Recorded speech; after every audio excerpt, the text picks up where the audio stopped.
Hello, and welcome to the Redefine Instruction webcast series, where we bring a fresh perspective on learning and development with every single episode. Go ahead, grab a cup of coffee or your favorite drink, and enjoy a few moments talking about L&D with me. Hi, my name is Sandhya Lakhanbal, and I am your host for this series. Subscribe to our webcast or look out for new episodes on YouTube. Follow us on Facebook, Instagram, Twitter, or log on to redefineinstruction.com for the latest trends on L&D. Hello and welcome to yet another episode of Redefine Instruction. Today, the spotlight is on Hadiya Nuriddin. She is a renowned author, speaker, learning strategist, e-learning developer, and owner of Duets Learning. Hadiya never stops amazing me with the depth of knowledge and expertise that she brings to the field of story design.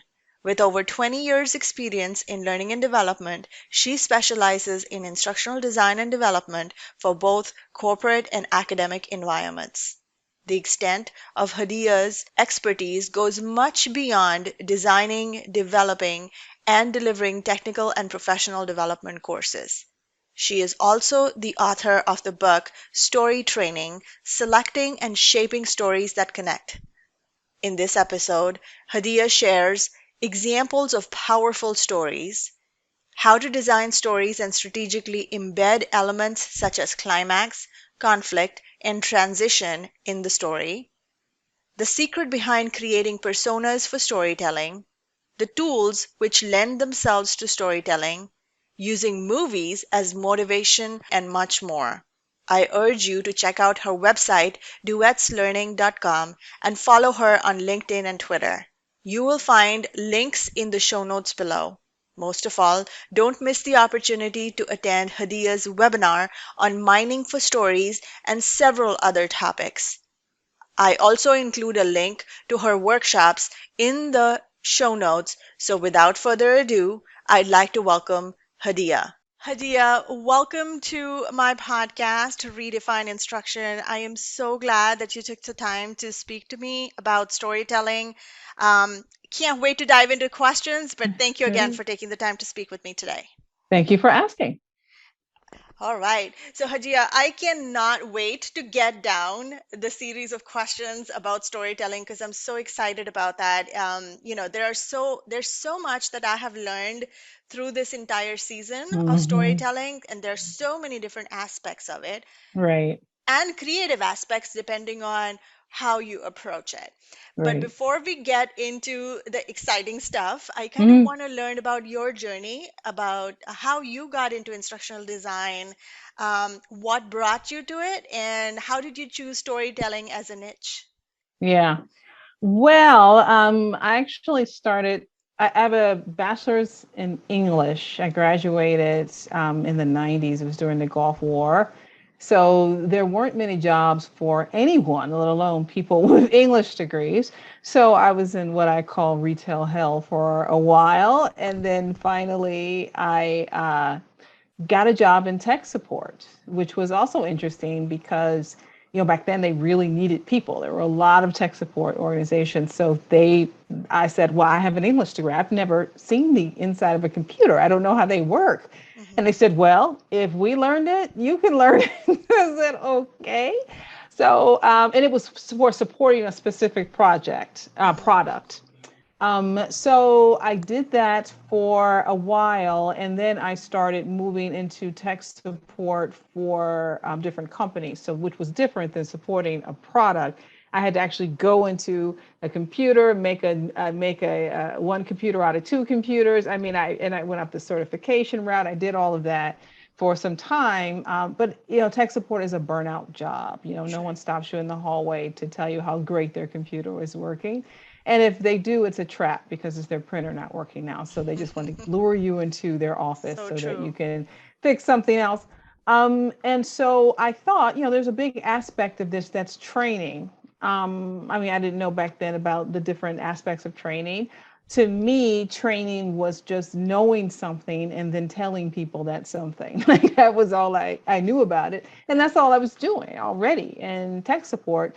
So in my last tech support job, I convinced my manager. I told her I wanted to learn how to be a trainer for that company, but I really had planned on leaving. I didn't know how I was going to do that. So she paid for me to get this job. Right before that, I had an interview at a company who wanted to hire me to be a technical trainer. In the interview, she said, "Have you ever heard of instructional design?" And I was like, okay, I went through my options. Do I lie? Do I make, what if she has follow-up questions? And like, no, I've never heard of instructional design. And she said, well, if you're going to be in this field, you need to learn what that means. I was like, okay, that's a burn, not getting that job. But they called me for a second interview. In between, I talked my manager into letting me go to training for training. So we call training 101.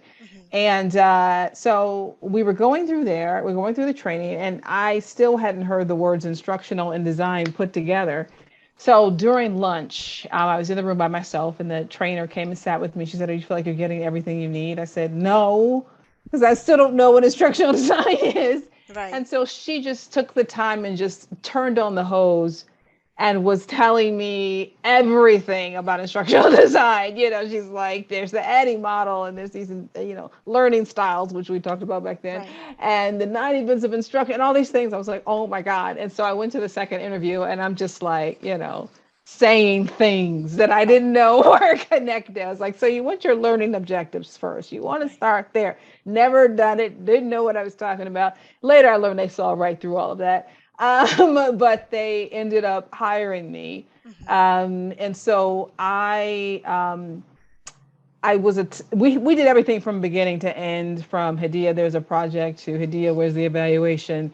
There was no distinction between any of that. And then one day, probably a year in, my manager pulled me aside and said, "You need to, what do you want to focus on? You can't just do it. What do you want to focus on?" And because I liked making workbooks and I liked making written documentation, I figured out that that was instructional design. So I said, okay, I think I'll focus on instructional design. And the rest is history. Yes, yes.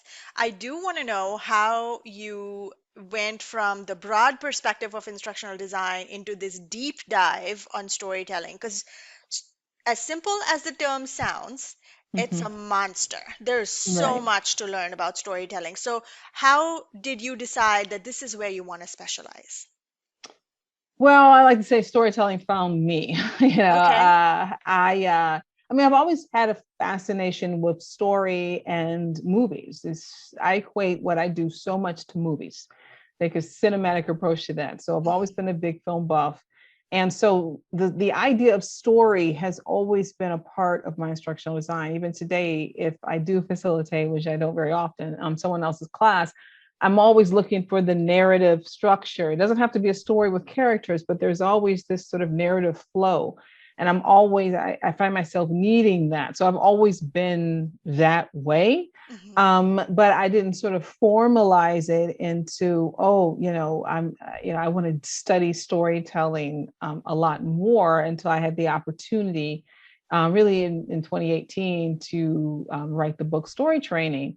And when I first got approved to write it, I really thought in the back of my mind, we don't need another storytelling book. I mean, come on, there's a million storytelling books out there. But as I looked more closely, there really weren't any books at that time that addressed storytelling and facilitation and how Hmm. people learn in storytelling.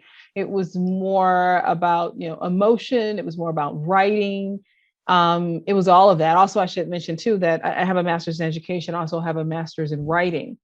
Wow. So I learned the formal process of actually storytelling and building characters and building whole narratives. And as part of that program, which I finished in 2014, I'm not sure it made me a better writer, but it made me a better instructional designer, because it forced me to see the world through the eyes of character. It forced me to think about who was at the center of these stories. Whose story is it? Was something they would ask us all the time. And it's not even Hmm. something I really thought about it.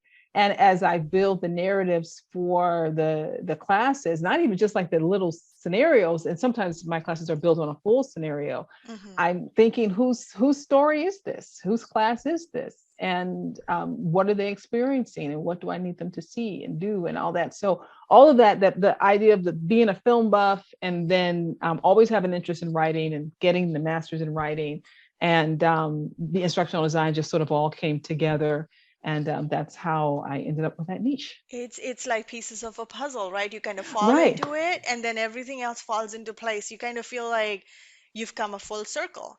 Right. And that's You what's met, great about this job in general. yes, And when some people come to me who've had full careers in something else and say they want to get into instructional design, and they really unfortunately discount all the experience that they've had as if it doesn't matter. And so what's great about this field is that every single thing you have done in your life will counts together. contribute to your ability to be a good instructional designer. Right. Every experience that you've had and that you've watched other people have, all of that can feed into your designs and especially fuel your stories. Yeah. Right, right.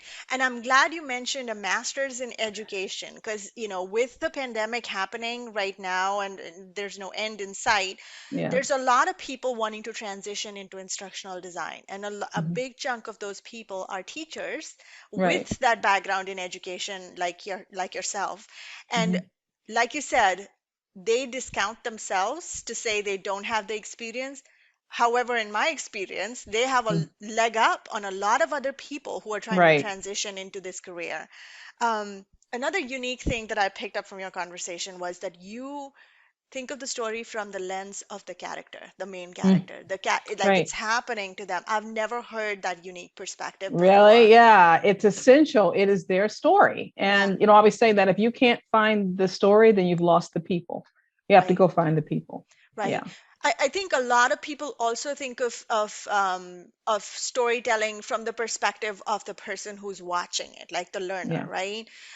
So explain to me how the two lenses kind of fit together. How I obviously you have the learning perspective, right? You always keep your learners and your audience front and center, and then you're Hmm. presenting the story from the perspective of the character. How do you make the two fit together?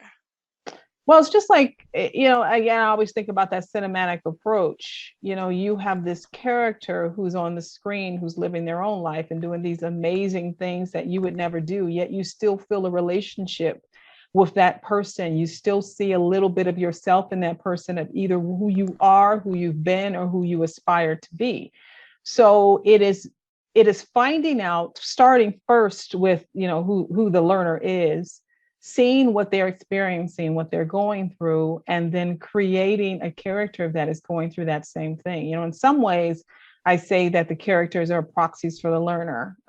That's not always true, but in many cases it is. I mean, that's the only way they're going to feel a connection to them. If you just have a generic Tom who is just walking people through, they don't care about that. Right. But if you give Tom a background, if you ground him in an experience that is similar to that of the learners, then Tom is taking the learner with them on this journey. And so people think, if Tom can do it, maybe I can do that too. We have that background, and they don't have to be the exact same background.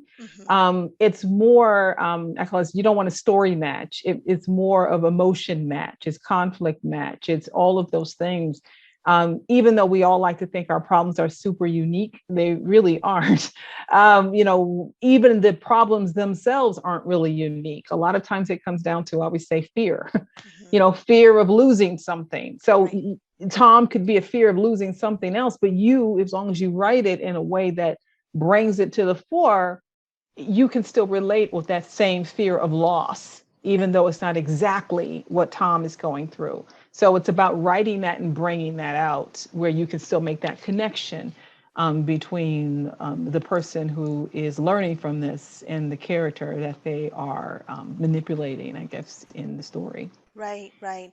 And you obviously have years of experience in developing these personas that are very closely knit with the audience who's going to be taking the training or listening to the Mhm. story.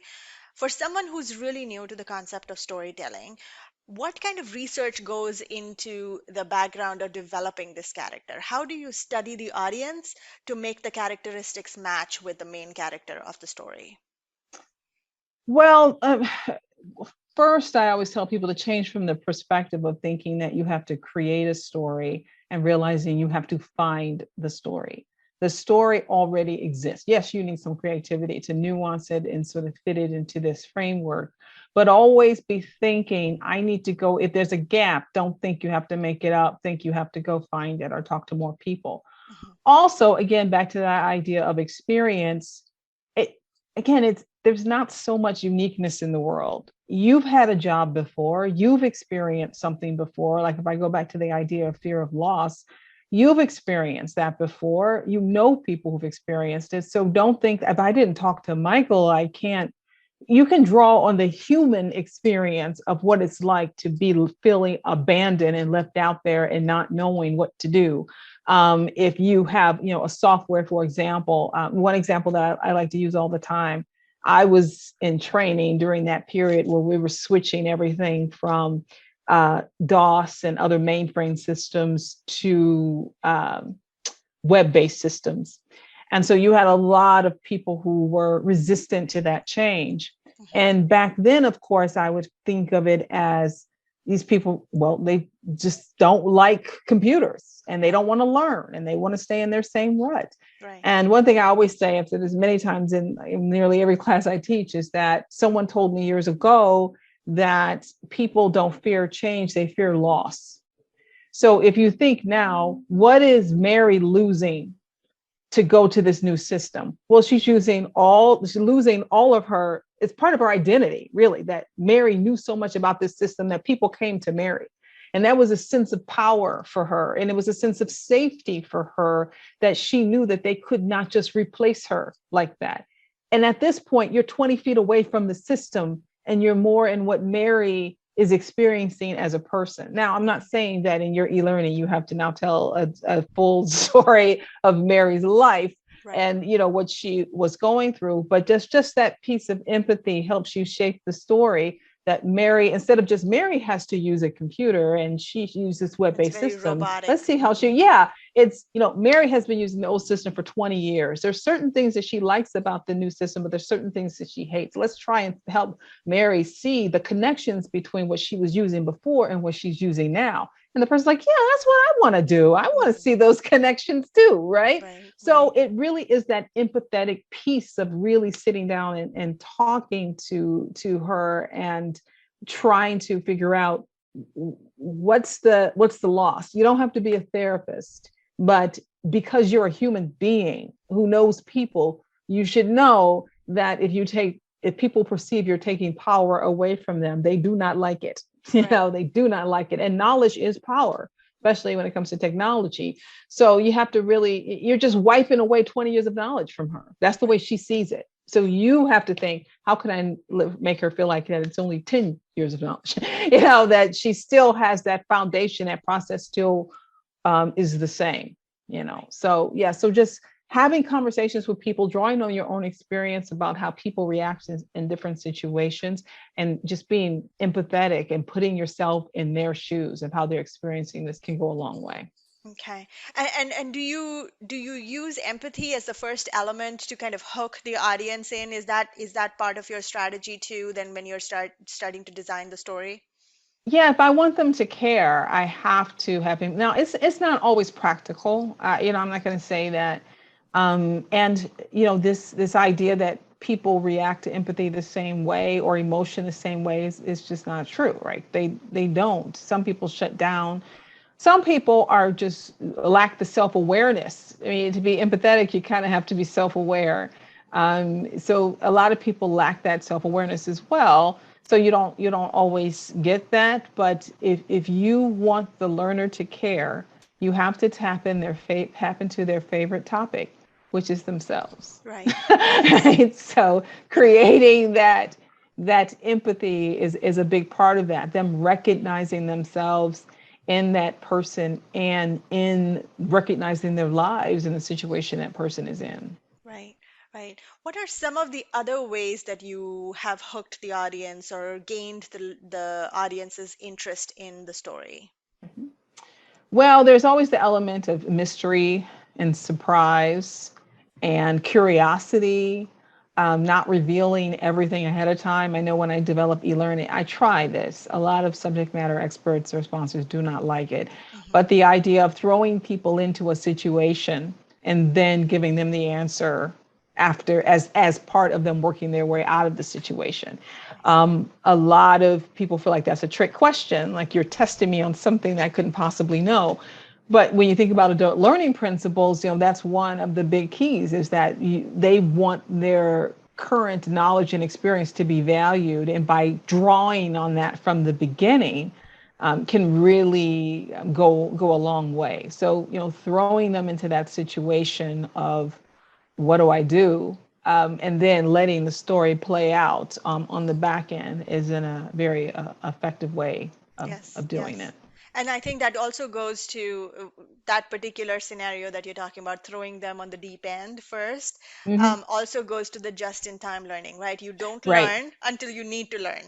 And so Right, it's, right. yeah, Just when you need it. And right, when we talk about cinema, one thing, I love movies that do that. Some movies give you this whole backstory, like he's right, divorced, he's blah, blah, right, right, but just show me that, because right, that's how people are. They don't give you their backstory, they show it in their right. actions. And I talk about this movie called, old movie called Chinatown with Jack Nicholson. And one thing that was unique about that movie was it wasn't like the Sherlock Holmes formula where he solves it based on information that you would never have seen, that only he saw, he's just now bringing up. With a movie like that, you don't know until he knows. Like, you don't discover it until he's discovered it. And he's really taking you along with this journey. Now, obviously, he's making connections that you're not making, but you only see it when he sees it. And I think about that movie a lot when I try to create a narrative around stories like that, where, yeah, you only get the information when Tom needs that information. And because that's just how it is in life. Yes, And I say the word try because one of the challenges around doing that is, you have this whole movie in your head of how this is going to play out, but they don't. And they being your subject matter experts and your approvers. So being able to communicate that is always going to be a challenge. And especially if you're a creative, imaginative type, you think, why can't you see what I'm seeing? right. But they won't, no matter how creative they are, because it's your vision. So trying to communicate that and sell them on it, sometimes it's a compromise you need to make, but it's always nice to try. Yes. You opened the door to that question, so I'm going to ask, what are the Mhm. different ways you have convinced your subject matter expert to present a story from the perspective that you're trying to present? Well, usually what happens is I just go ahead. I tell them about it, because every time I tell them about it, they're super excited. So in that initial meeting, they're super excited. And then when I show it to them, 9 times out of 10, they're happy. Maybe 8 times out of 10, they're really happy with it.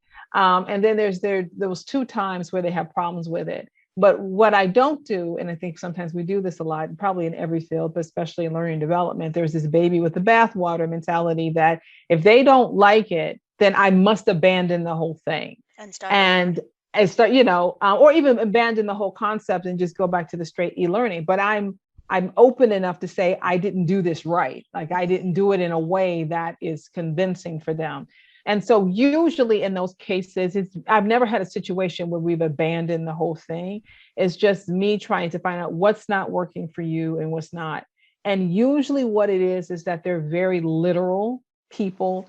And especially when they're looking at a storyboard and I'm like, this, trying to explain what's happening, and they don't see it, in their heads. So usually it's about, at that point, if I'm still want to stick to my guns and have it and believe this will work and they seem open to it, at this point it's just time to go to the development, at least to the alpha stage. And then when they see it in alpha, Mhm. usually because they can visualize it at this point because it's right there on the screen, it goes a lot better. But I think a key to that, as I sort of glossed over, is that trust and relationship building. I'm a consultant. I appear out of nowhere in many cases. So I've gotten pretty adept at being able to build trust and to make people feel comfortable that I'm not trying to give them a bad class. And yeah, yeah, and I think it works. So having them feel comfortable and going through it, and then they get to see it. But again, usually if they push back, it's because they just can't visualize it, or I'm just not portraying their audience in a way that works, and I have to be open to changing that rather than saying, oh, they just don't like storytelling and they don't like, I have to be open to it. Right, right. And I think that that relationship building and rapport, it's not just with consultants, it's with internal instructional Yeah, designers I as mean, I was well. internal first Yeah. for many years, and that's where I learned it. But yeah, it's interesting. In fact, sometimes I do think it's a little easier out as an external, because when I was internal, I was carrying the weight of the training department and what people felt about the training department, which in most cases wasn't pleasant. We take too Right. long, or they don't like my manager, or they had a bad experience with maybe me or with other people, so carrying that was always a problem. Right. But internal, here's this fresh face who's just there to help, Yeah, and yeah, yeah. it becomes a little easier. Yes, yes. So, two questions that come to mind in terms of putting the story together. What are the different elements of the story? And by that, I mean you obviously have the hook, you have the beginning, middle, end. If and I'm talking from an elementary school perspective, Yeah. obviously, and then there are the transitions and the comprehension check. What are the different parts of a story from your perspective? Mhm. Well, because I try to take it from the perspective of the sort of this key character. One thing I always think about when people say, I'll take compliance training, for example, people say, oh, how can you build stories around compliance? It's so boring. I'm like, yeah, compliance is boring. But what's not boring is a person complying, right? Don't think of it as compliance. Think about of a person complying. Okay, so we're all now focused on this person. What is the transition this person has to make? So I always talk about stories of transformation. So how does this person have to transform, either through learning a set of knowledge or adopting a set of behaviors? What does this person have to absorb in order to make this transformation? And what's the they have to learn this, they have to do this behavior. Okay, so that is the perspective we want to go from, and that's the heart of the story. The heart of the story is this person making the transformation and what we can do, and obviously helping the learner also make that transformation as they walk Tom, I keep saying Tom through this transformation as well. So to me, that's the key. And the content sort of gets built around that, of what this person needs to know, what they're going to experience, what hiccups along the way. What are the barriers to transformation? When I think about something like conflicts, I always think about how conflict is sometimes it's with another person, but usually that person is a symbol of what's going on inside of the character. I say the key conflict is within yourself.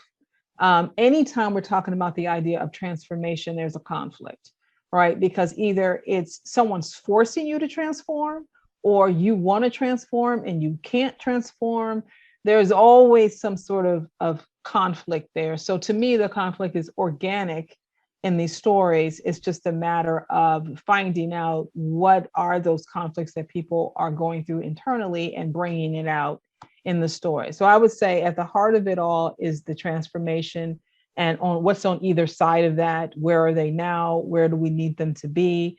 What do they need? How can I support them in making this transformation? What activities do they need to go through? What behaviors do they need to adopt? And what knowledge needs to support that, those behaviors and activities and all of that stuff?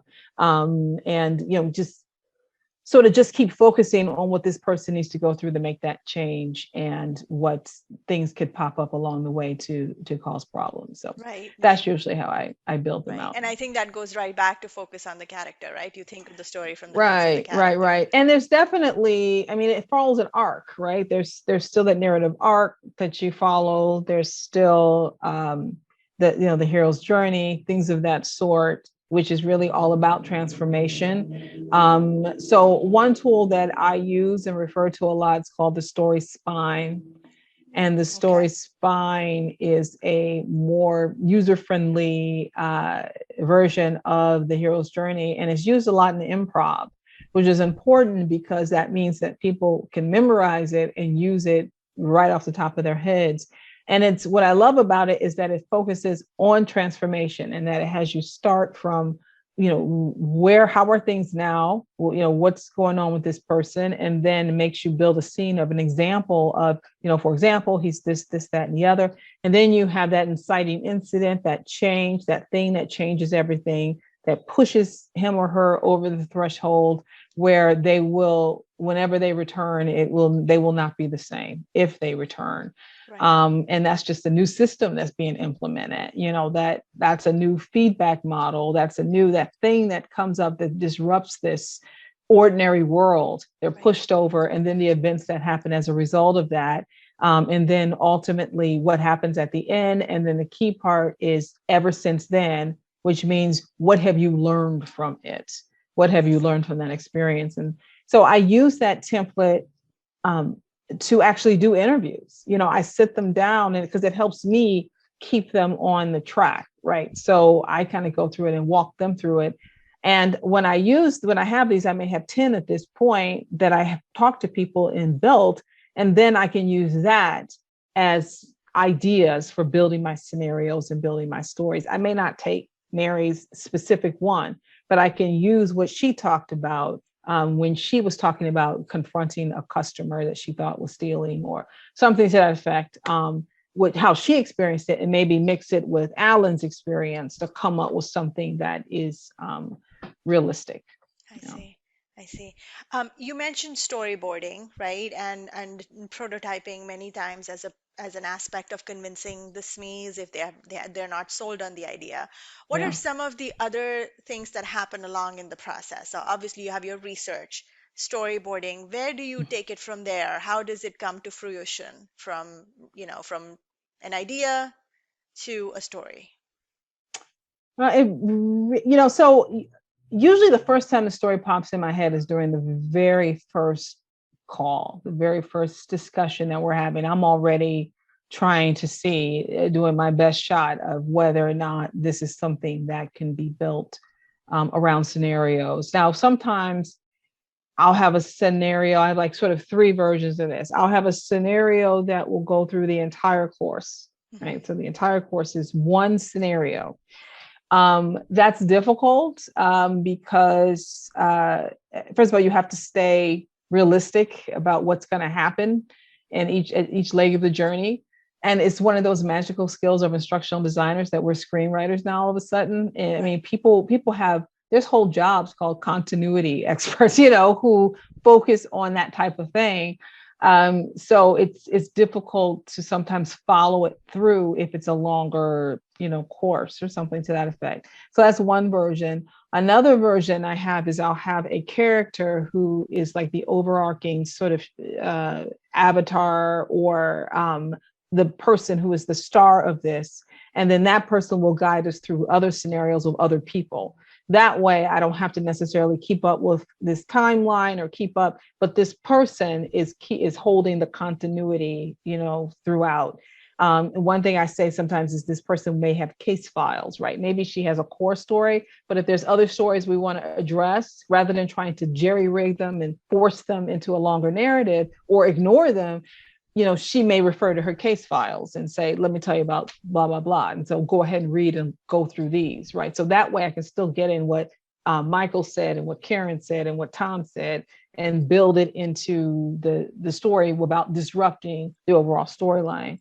Third way of doing it is individual, scenarios that aren't really are only tied together through topic, not through, who they are. So I'm always thinking, which one of those three can I possibly use? Sometimes it's just not possible or practical, but I'm sort of making decisions early on of whether or not it's something I can do. So once we have that first one, that first meeting, and we go ahead and get started, I start asking them about people I can talk to. I don't necessarily I may throw out the idea of story ahead of time, but I don't want to over promise, which I used to do. It's going to be a spaceship, and then it's going to be zombies, and Right. and couldn't deliver on that. So within the allotted time, more expense. So I sort of play my cards a little closer to my chest nowadays.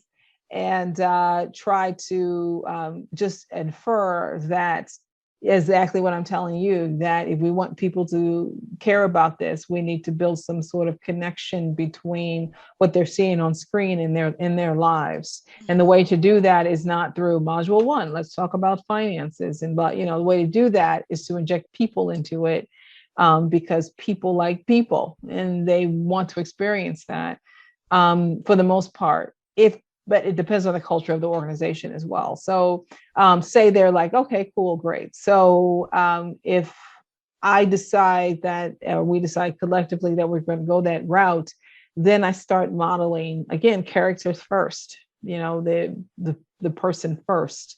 And so I kind of go through this, because that also leads to content as well. So if the person is going to be, and one thing debate we have a lot, how much experience this person is going to have. Are they coming in as a new person or experienced person? We don't want them too experienced. So given what we have decided about this person, through a persona or through other discussions, now we need to talk about what that person would be experiencing. Now, of course, I've also written learning objectives at this point, which will help guide me guide them through what I'm looking for, because obviously that's a whole can of worms what this person is experiencing. It's so many things. So if I align it with the objectives. If the objective one is that this person will do this, we need to talk about that the learner has to learn this. Let's talk about when this character will be doing this, and under what circumstances will they be doing this. So it's almost, walking, having the subject matter experts help me walk the key character through the learning objectives and through the content and how they'll be experiencing this, along the way. So yeah, it's just really just that sculptor about you have this whole block of marble and you're just chipping away everything that doesn't look like the one thing at a time. Yeah, one thing at a time. It's sort of like that. You have this block of marble and you're just chipping a block of knowledge, and you're chipping away everything that doesn't look like the class, doesn't look like the story. Right. But that person's experience and the objectives and all that, they are your guide. But it's hard because they will start, subject matter experts, of course, will start throwing in content from all over the place. So either you need to find a way to accommodate it in the course, which is where you get those little case files, or you find ways to say, well, we didn't say that this was going to be happening in the course. Does it need to be in this course? Can we have it, the discussions that you have? Right. There's a Dorothy Parker, the author, writes Cut Your Darlings, so it's hard not to get attached to your story. Yes. And not to get attached to the people that you've created. I mean, sometimes I get really attached to them. I think we're all attached even to the design, right? Yeah, it's our right, baby. right. Yeah. Exactly. So when people want to change that and take you off the course, you have to remember it's their course. Right. They're the ones who have to live with this. They're the ones who have to champion it. But I'm all about consequence management. The more content we add, the more we water down this story.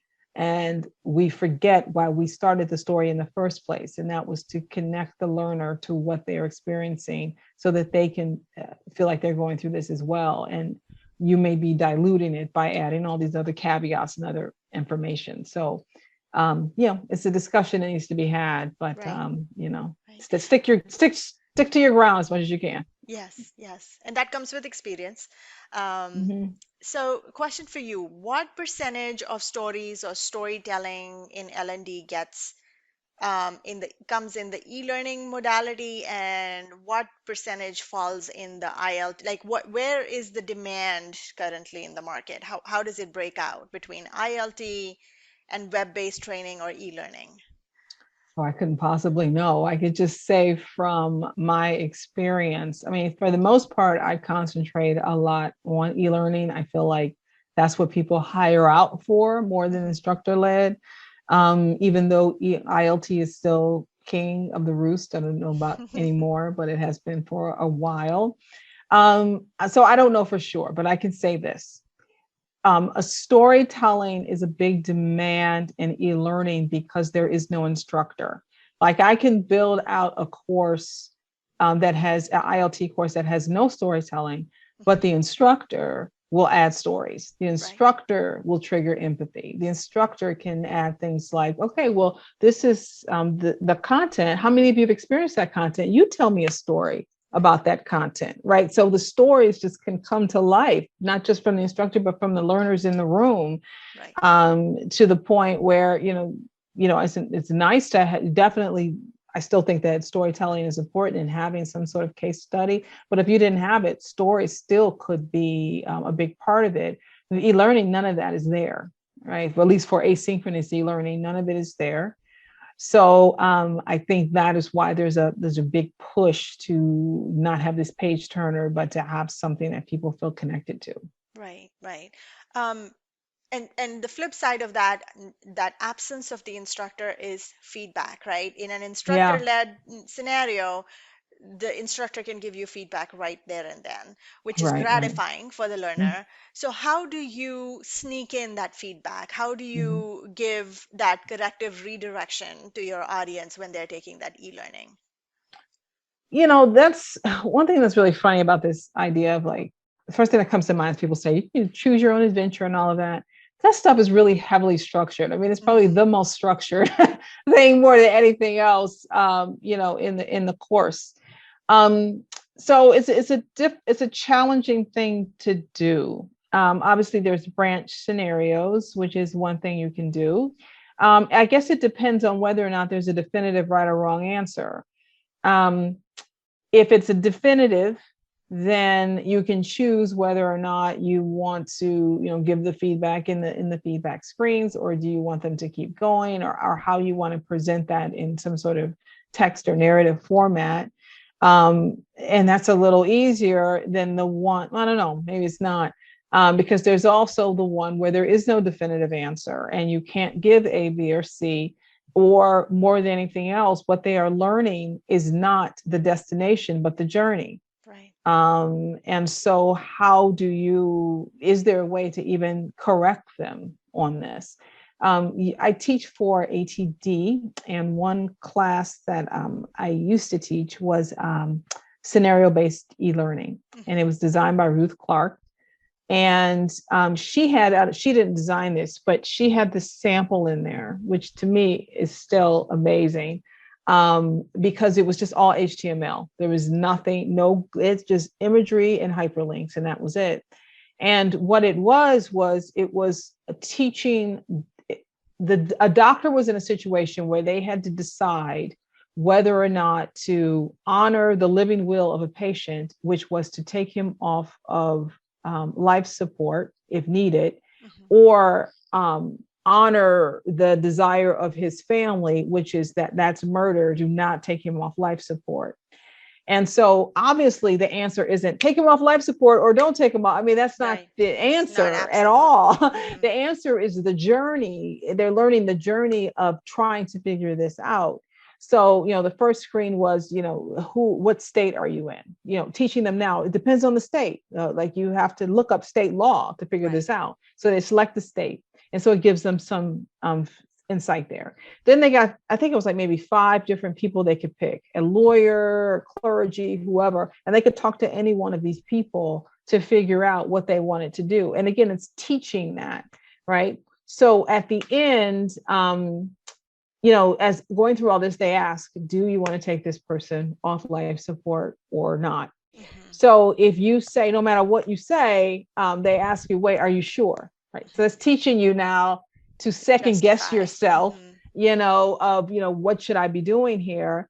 And then it went on to say, you did you look at this? Did you look at that? Do you feel comfortable with this? Do you look at that? And then when you say, in this example, it's like, yes, I still want to take him off life support. And then it gave you a possible scenario of what could have happened. I think it was that um, nobody in the family talked to you for a while. The mother just, uh, his wife just badmouthed you whenever she could. And the Hmm. daughter continued to go to you as her doctor, right? So Hmm.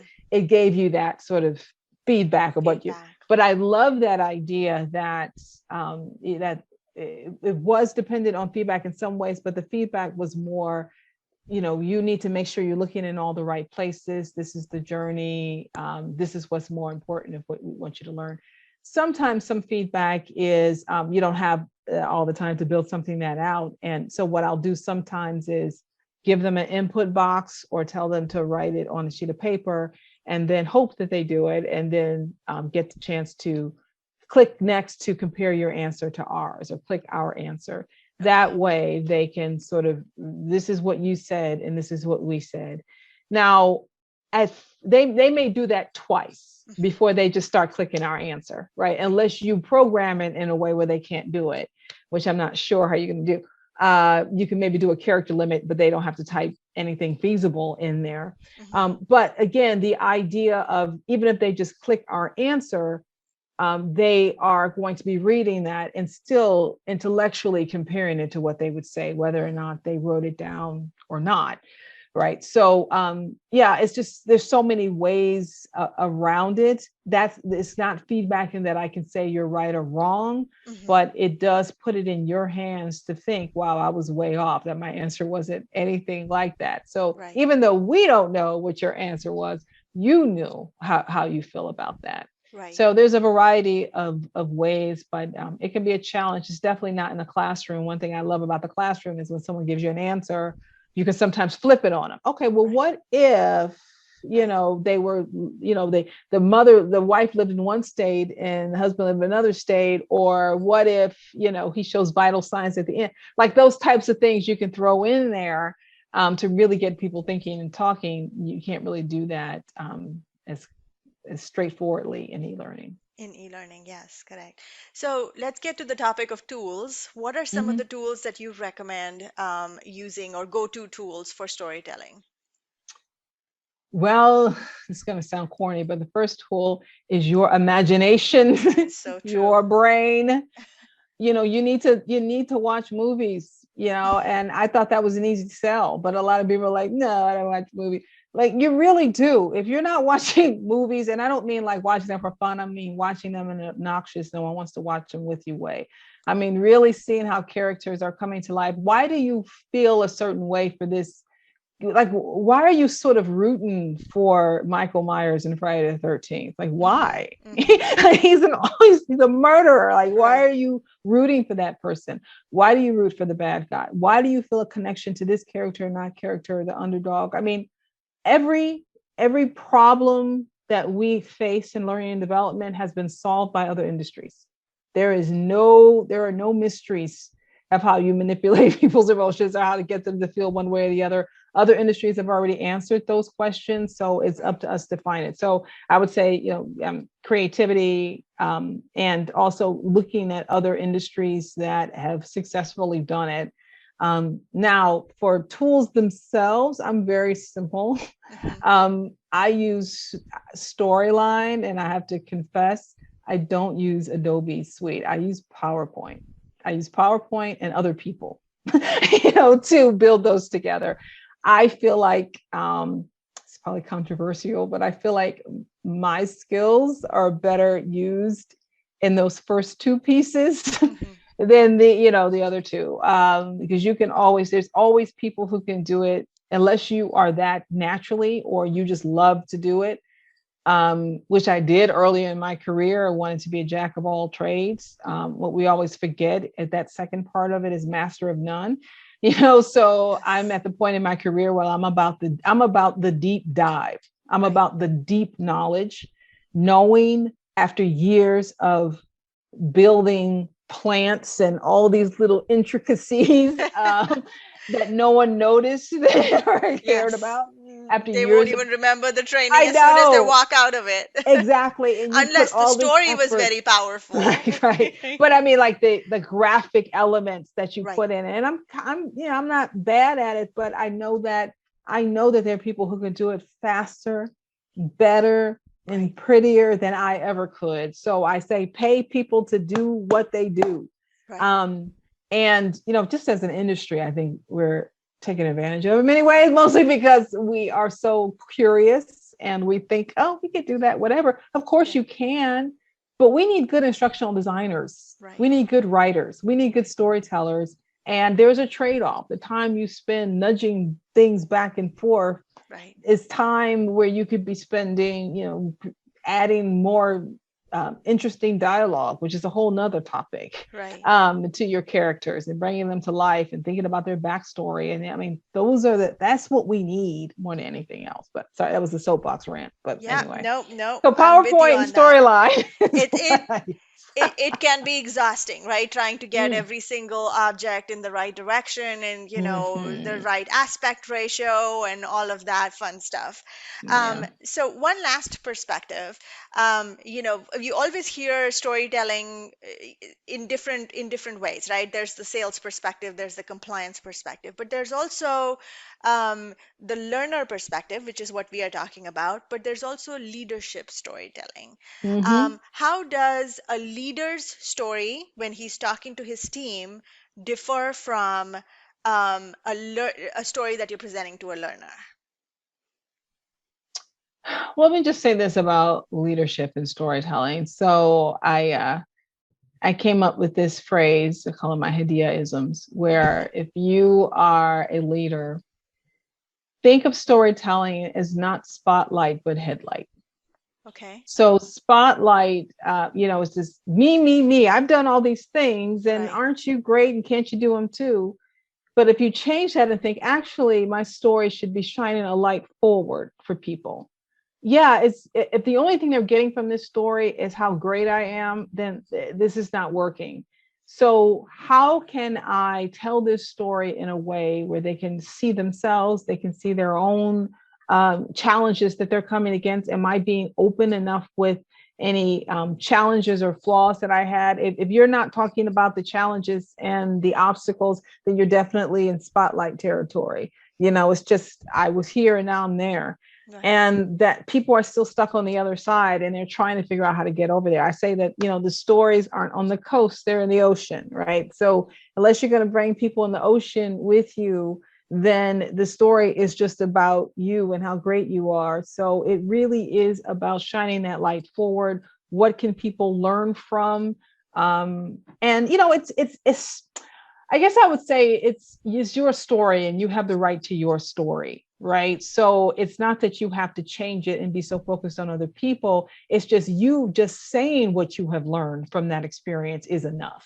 Hmm. You just highlighting that and saying all the times you tried and failed, that's enough. So it's just the truth. That's all. It's not this magic formula that if I add this or add that, then people will gain something from it. Tell the truth the way you see it. Right. And as a leader, that's what you owe people.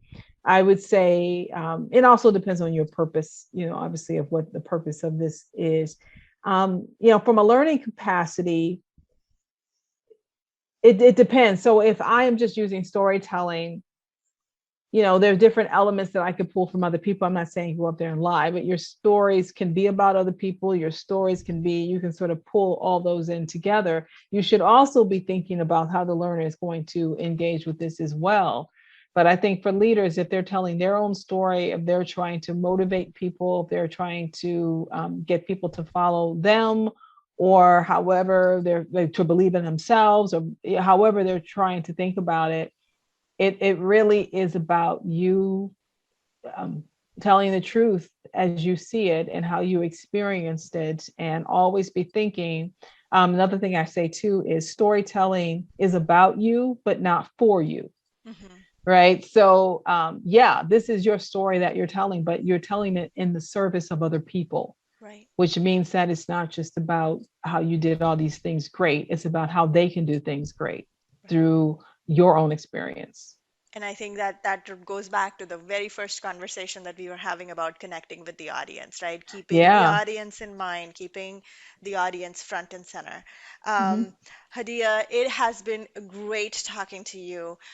One last final question. If somebody wants to learn from you, Mhm. besides ATD, I know you present widely in ATD. Is Mhm. there another way that they can reach out to you, learn from you, go to your website or something like that?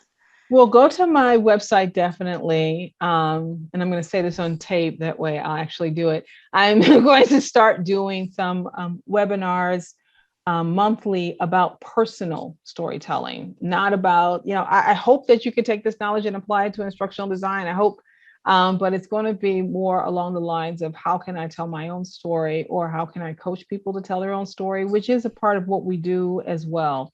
So I'm going to be kicking that off in Q1 of 2022. So my website is Duets Learning. There is a place you can sign up to get on the mailing list. So I'll be doing that. I do have a channel out there called Lived Learned. Right now, I have this 10 video series about stories about what I learned as a freelancer. It's my 10th year anniversary this year. So I did it. It's called the Fog of Freelancing.